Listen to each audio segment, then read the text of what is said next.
Hello, hello. These are two sizes of the Pine Star. These are probably one of the more difficult ones to stamp because it has super fine details, which are even harder. You can kind of see them if you're looking at them. And this is, I also make a 1/2 inch, which is probably easier because the details are a little larger. We're actually going to do the 1/4 inch today, which is about 6 millimeters or so. Things that I use, by the way, are, I'm going to choke up on the 2.5 pound hammer, like really choke up. Actually, this is a time where I may want a 1.5 pound.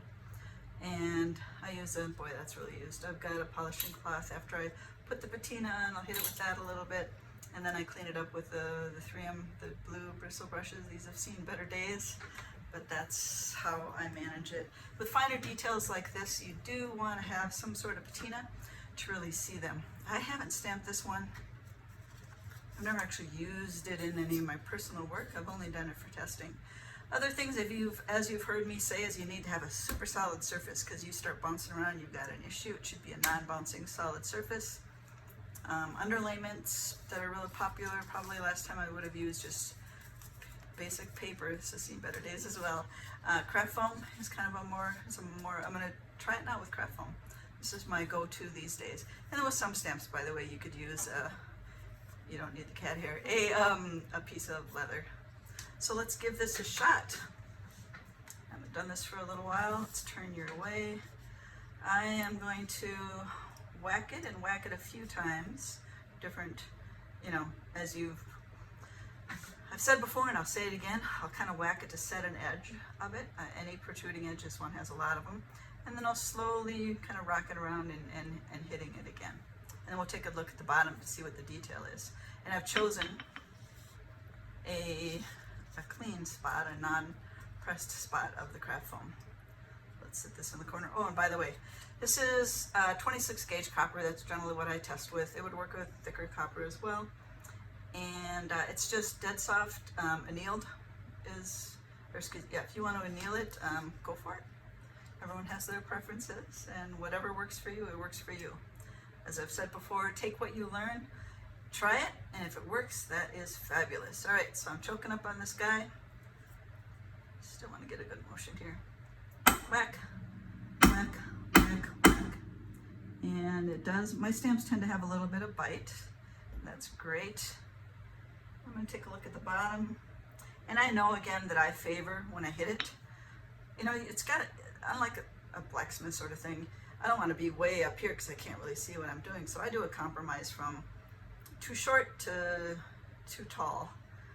Anyway, so what I do is I just turn it all around. So I start it this way, I turn it all the way around. So that my preference, my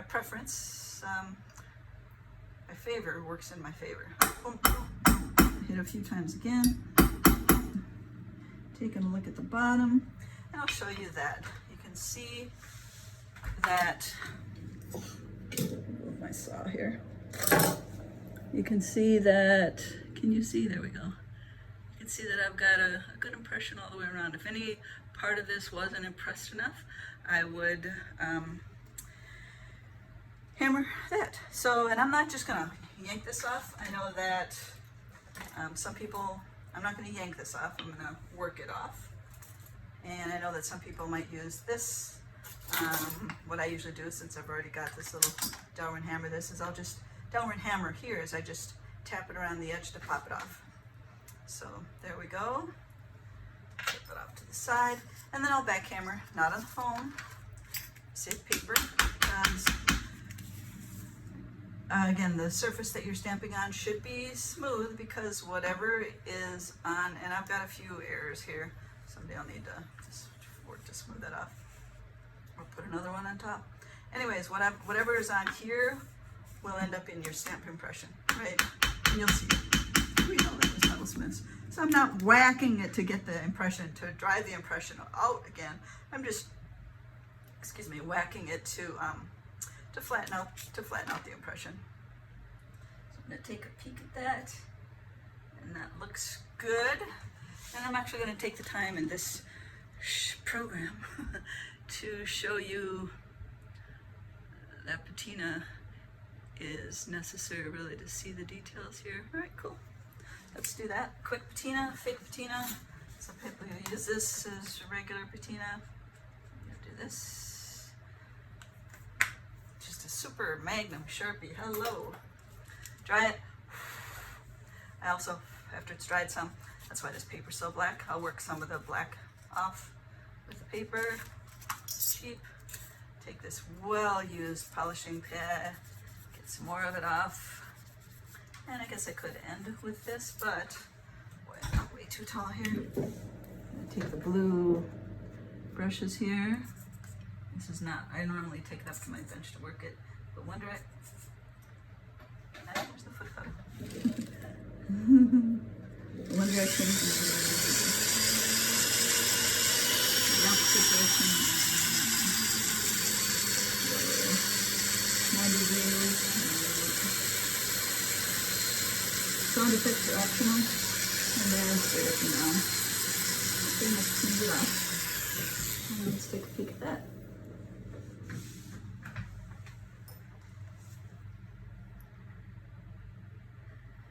It's subtle, right? I mean, whatever's, let's see here.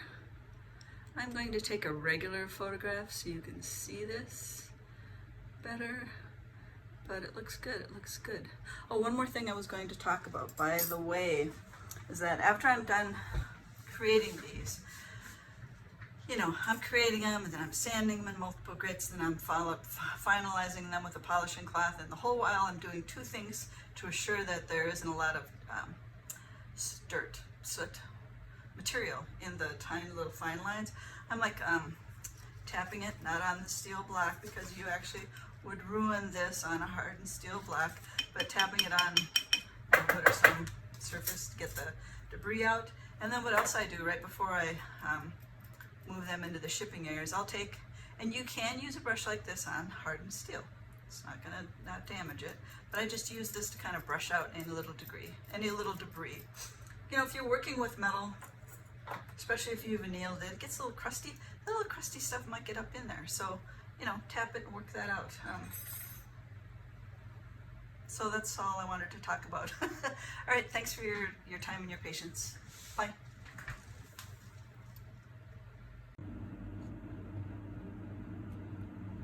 Different light I'm trying to show the glistening in the edge. A flatter light.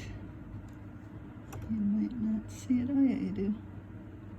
You can see how the patina really brings it out. And yet, when it's not patinaed, you almost get like a glistened edge, which, you know, on non-ferrous metals would only last so long, sadly.